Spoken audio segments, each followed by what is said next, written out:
fraction of nothing in the entire world. Make them work. Then you got something. An irresistible something. Paul Newman is an Army general whose job is to supervise the scientists who will build America's first atomic bomb. That's in Fat Man and Little Boy, one of 5 new movies we'll be reviewing this week on Siskel and Ebert. I'm Roger Ebert of the Chicago Sun-Times. And I'm Gene Siskel of the Chicago Tribune. Our first film is called Fat Man and Little Boy. Those were the nicknames of the atomic bombs that would be exploded upon Japan in 1945.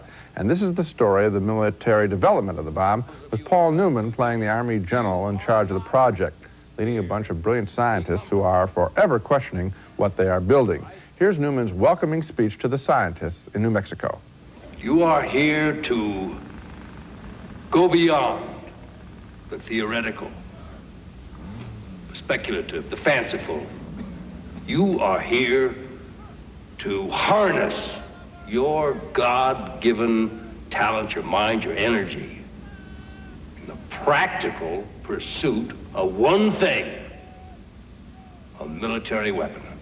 The main civilian player in the drama is scientist J. Robert Oppenheimer, played by Dwight Schultz. He abhors the need for ultra-secrecy. These kids are used to pinning their best ideas up on a bulletin board so that everybody can see it. Ideas are community property.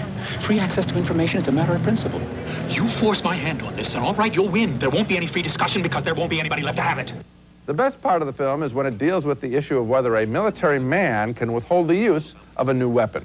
Perhaps we can find some other use for this work. Fascism's dead. You mean in Europe? What do they think the Japanese are doing, shooting squirrels? No, they're not shooting squirrels, and that's not the issue. What is the issue? They don't have the technology. They're not capable of it. So, if we don't need it, why make it? But the film goes awry with its female characters, including a nurse, Laura Dern, attracted to a young scientist, John Cusack. Tonight, I want to make love. And I want a future. That's what I really want. For you and me. So do I. That relationship seems really corny, as does the extramarital relationship that scientist Oppenheimer tries to enjoy. Those scenes really break the mood of tension and remind us that we're watching a conventional movie. Fat Man and Little Boy was directed by Roland Joffe, who made the fine Cambodian drama The Killing Fields, and that film offered no such concessions to conventional entertainment. Fat Man and Little Boy does, and that forces me to give it a marginal thumbs down. I give it a thumbs down too, Gene, and mine isn't marginal. For me, one of the big problems of the movie is that the conflict between the Oppenheimer character and General Groves, played by Paul Newman, isn't really about anything. They're kind of arguing with each other, and when you really listen to what they're saying, they're not really saying anything. They're just going through the motions of having disagreements about things. But you know what it's about. You know what it's about, but you know why you know what it's about? Because you saw a movie in 1980, and I did too, called The Day After Trinity, which was a documentary on the same material. It obviously inspired all of the art direction of this film. It inspired the entire screenplay of this film, and it was done much, much better because it wasn't distracting us with all of this ridiculous material about mistresses and girlfriends and hospital stuff and all of that other unnecessary stuff. Now you're onto it. When they bring in the girlfriends and all that stuff, I think, are they making this film to try and appeal to a younger audience by having Laura Dern is the one nurse. She's the only real nurse that we meet in the whole film. She's trotted out to have a romance with the young guy. Right, it's ridiculous. And then she pulled off the screen. Meanwhile, there is never any real conflict that involves the personalities and ideas of Oppenheimer and the general. That is just not there at all. And as far as appealing to the younger audience is concerned, I know that historically a lot of these scientists at Los Alamos were young. That's the fact. Right. But the other fact, in this movie, the actors they get to play them are so young that when they're wearing their fedora hats and their rimless glasses and smoking their it's dress-up time. It's like kids in the senior class play. Yeah. I mean, John Cusack is a fine actor. He's 10 years too young to be in this movie. Well, I think that the problem is that the script just doesn't play it tough enough. This is a very real, immediate episode in our history and should have been played a little stronger, particularly by Joffe, who did The Killing Fields. I'm surprised at him. The Day After Trinity is available on home video, and anybody who's interested in the story should probably see that movie and not Fat Man and Little Boy. Okay, next movie. And our next movie sounds like another routine horror film, and it's advertised like another routine horror film, but actually it's not routine at all. It's a clever and sneaky thriller named I'm Madman, about a woman who likes to read scary books, and she discovers that one of the books seems to be coming true in her own life. The woman is played by Jenny Wright, and she works in a used bookshop.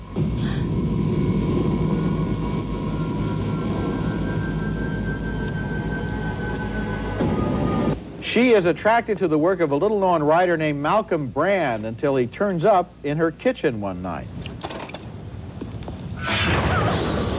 Is this reality or a fantasy? Her boyfriend is a cop, and of course, like all cops in movies like this, he thinks she's dreaming everything. So what? Scared yourself again and lured me over with the cold beer so you wouldn't have to be alone? Caught me. Honey, how can you read this crap?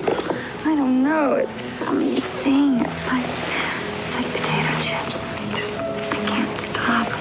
The fantasies in this man's books are so strong they seem to enter into her life. You like the music?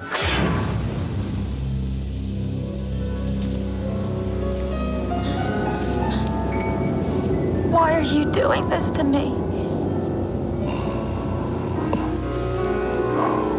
Lovely. And the weirdo in those scenes is special makeup man Randall William Cook, who had the dream of every makeup man in this movie. He not only designed the makeup for the mad and peculiar Mr. Brand, but also wears it. He talked the director into hiring him to play the role. In the movie, Brand is a mad scientist who dreams of creating a new race, half human, half jackal, and he has some emotional difficulties around that. For example, when a woman tells him he's ugly, he cuts off his face, and now it appears that he's trying to steal other people's best features in order to stitch himself back together again. This is all, of course, completely ridiculous, but Madman has a lot of fun with its bizarre story, and so did I. I had fun about half the way. Yeah. I enjoyed the setup of it. This actress, Jenny Wright, she's very, very good in a plain kind of non-star way, so that what seems to be happening to us has a reality to it. I mean, she's just gobbling up these books and reading them and really getting into it, and she knows she shouldn't. It's like, you know, having a food addiction or something. She's just as soon as she gets into her apartment, she's got to start reading, and that's fun, and the boyfriend is fun. But then it just got to gross out time for me. When they started all the cutting up, I checked out in terms of my interest. The jackal bit I thought was pretty cheap by comparison with the special. Well, I have a special attitude toward. You're talking now, when you talk about the jackal bit, you're talking about the fact that they use stop-action animation in order to create this strange creature that runs around the room and attacks everyone. Yeah. I like moments in movies where you can see that they're special effects. In other words, that the humans are standing there and this stop-action animation thing is happening, and so the thing leaps around. I enjoy the artifice of it, and so that tickled me. I would have liked it less if it had been better, if you know what I mean. No, I know exactly what you're saying, but I thought that the movie, at the same time, was sort of credible in its setup. And so when this thing swung out into the other field, it just didn't, it wasn't interesting. But for me, I was much more annoyed by just how gross it got toward the end. It's not a bad horror film. It's cute in the beginning. But Gene, a lot of movies are a lot more gross than this one, and you're going to see a lot of them around Halloween, too, that's for sure. Well, I won't recommend them either. Coming up next, a dissection of the first year of medical school in the comic drama called Gross Anatomy. I'm asking a question that any student in the 8th month of anatomy class should be able to answer. The next film is called Gross Anatomy, and what the movie Paper Chase did for the first year of law school, Gross Anatomy would like to do for the first year of medical school.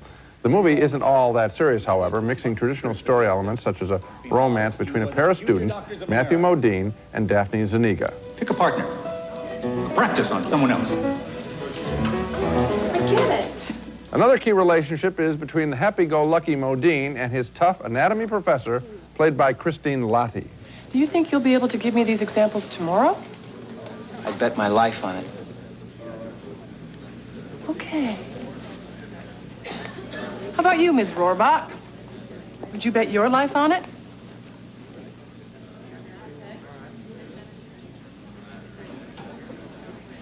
Yes, I think you'll be able to answer. Well, good. So we're all willing to bet our lives on Mr. Slovak's knowledge. Tomorrow, every member of this group will be graded according to Mr. Slovak's response. And that drama plays out with a surprise in the quiz the next day. Go. The pericardial, the esophageals, the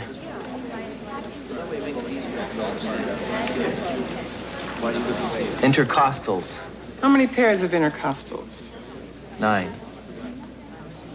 You guessing? Am I right? Yeah. Then I'm not guessing. Now, my problem with this film is that I don't think it takes its subject as seriously as it should. These are future doctors, and how they are reacting to their work in the late 1980s isn't really dealt with. I'm not asking for a documentary, I suppose, but I am asking for a little more than an older teen comic drama grafted onto med school. Matthew Modine gives a rich performance. He alone makes the film watchable, but not enough for me to recommend it. Oh, I liked it a lot more than you did, Gene, and I would also recommend two other performances. Daphne Zuniga and also Christine Lottie is just wonderful as the professor in that scene, which I don't want to give away, where she finally reveals a secret about herself in order to challenge this guy to be as good as he could be. Yes, I was surprised. I did not know that was coming, and I was surprised. But even apart from that, one of the things that I really liked about this movie was the way it portrays the pressure and the sheer exhaustion that these people are under. They are working, they have 500 pages a day that they're allegedly supposed to memorize. 70, you're off by 430. No. 3,500 pages a week divided by 7 is 500. I worked it out. It's not 70, it's 500. We'll get back to that. We'll check it out. Back at the end of the show. We'll check that out. We'll see who's right. Okay, but apart from that, they're exhausted. They're trying to remember all this stuff. One kid is taking speed to try to stay up all night.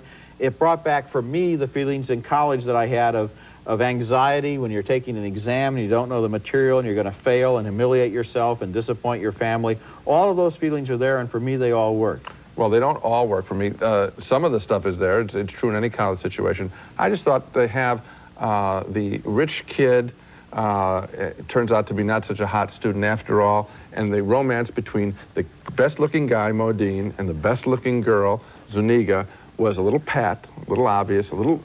I think it undersold itself. Well, in other words, I mean, the most interesting thing... even get together for a whole year because they're working so hard, they don't have time to have a romance except for one night. The way the movie... is realistic, well, I think. They come back at the end, obviously. Oh, of course they do. Summer vacation. Of course they do. I mean, that's the problem with it. I mean, the subject is fascinating. I mean, it is obviously a very tough road. I just don't think the film... I think the film sort of chickened out by making it conventional at the end. No, I liked it a lot more than you did. Coming up next, Story of Women, with Isabelle Huppert making a black market living in France.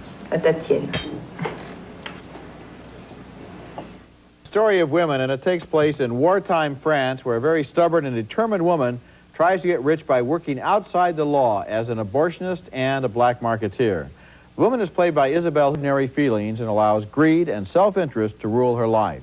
Huppert is brilliant in the role, which is to say she is hateful in almost every frame, and it was that coldness at the heart of the film and at the heart of her character that finally pushed me away from this movie. The woman is so calculating that the film is finally only about her personality, and any larger issues of right and wrong get lost. Well, not for me. I think that one of the most interesting elements is that you have this Vichy government in France, which is complicitous with the Nazis, standing in moral judgment of this woman who is trying to basically stay alive, when the question is that there's no moral fiber in the country. And I think that the question of how much moral fiber is in her versus how much moral fiber is in the land is a very interesting issue. But the problem is he never sets up the movie in order to really ask that question. If they had made her into someone who was struggling in order to protect her family, or in order to make a protest, or in order to make a statement, but they see her as completely a person with tunnel vision who sees only in terms of her own greed and her own self-need. So therefore,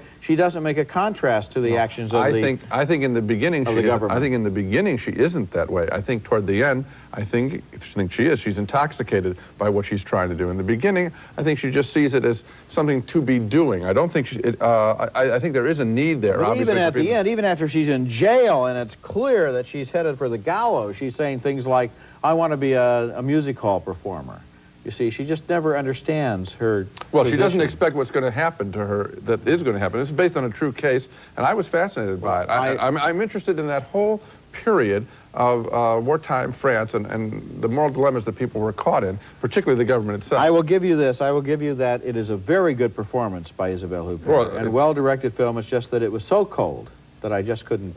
It was not a warm time in history, Roger. Coming up next, an old hermit is the only man who could save a remote island from disaster in When the Whales Came. That creature must be saved. We must get him back into the water, and then we must drive them all back out to sea where they belong. The film is called When the Whales Came, a Save the Whales fable set in a remote English island at the outbreak of World War I. The story is about whether a couple of kids and a strange old man can prevent the village fishermen from slaughtering the whales for food. The Birdman, and much of the movie is about his warm relationship with a couple of sweet island children. When the Whales Came has a fine English cast, but a predictable story. The town forgets its past, and the children and the strange old man come to its rescue. You can't help but think you've seen this movie before every step of the way. That's the way I felt too, Gene, even despite the performances, especially by Helen Mirren as the mother of one of those children. Right.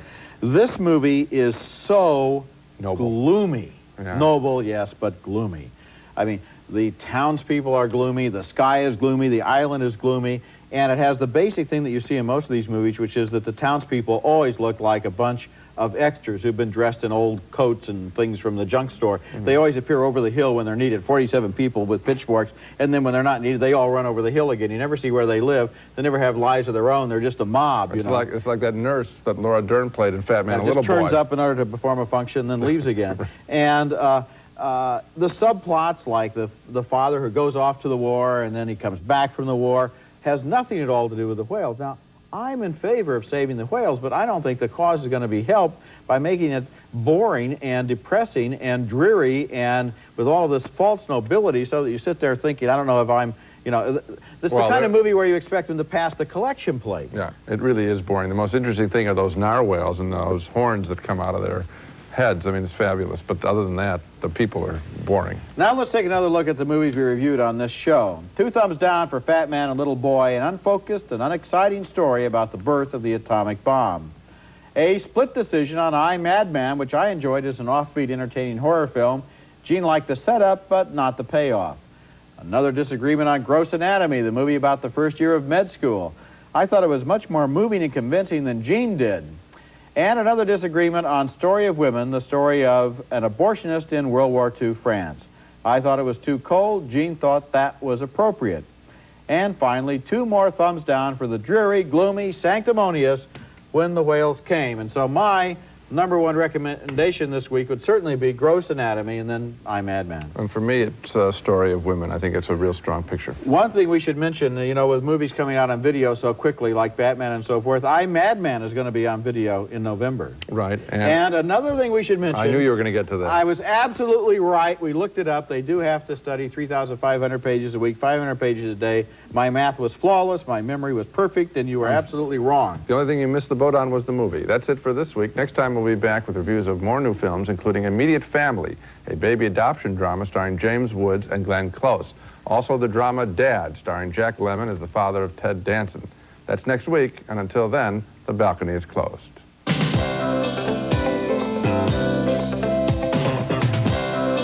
Snowcaps, Raisinets, and Goobers. 3 big box office hits starring Nestle Milk Chocolate. Moviegoers give them a definite 2 thumbs up. Rice-A-Roni, the San Francisco treat. Now with 30 flavors, you can serve it every day for a month and never serve the same dish twice. Johnny Cat is America's premium cat litter. And now with our new drawstring litter box liners, Johnny Cat and a little privacy is all any cat needs. Give your home a splash of color and a scent of magic with Color Sense waste bags by Ruffy's. Perfect for the bedroom, bathroom, and kitchen. Color Sense.